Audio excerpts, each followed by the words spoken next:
की हाल ने चाचू जी? ठीक ठाक करम ये से ठीक जी। यही करम रहमत है सरकार जी दी। आज बड़ा हार शार थे, आज बड़े दूरों दूरों पुराने आए ने। आज भाई आज मुड़ मौसम देखो कैसा बनया है। वाह आज जी वाह। बड़े मेहमान दूरों दूरों को जा भाई सियालकोट तो भाई वाह। आए ने को जा माशाल्लाह जी। एक नियामत जड़ा है सियालकोट आया है नारोवाल तो माशाल्लाह जी, पुराने उन बड़ी बड़ी दूरों होने लगते हैं दूरों सुनने आने वास्ते लग पेन शायर बात ना। करम में दोनी रात जी दा सुनाओ जी कुछ। ते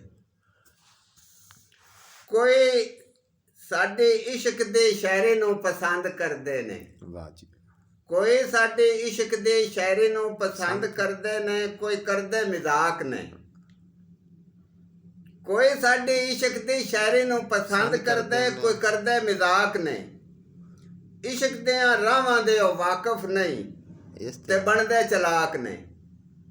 ਉਹ ਸਾਰੇ ਰਿਸ਼ਤੇ ਤਰੋੜ ਬੈਠੇ ਰਾਸਣ ਵੀ ਉਦਾਸ ਨੇ। ਅਕਰਮ ਕਾਦਰੀ ਇਸ਼ਕ ਦੀਆਂ ਰਾਹਾਂ ਵਿੱਚ ਰੋਣਾ ਪਾਉਂਦਾ ਏ।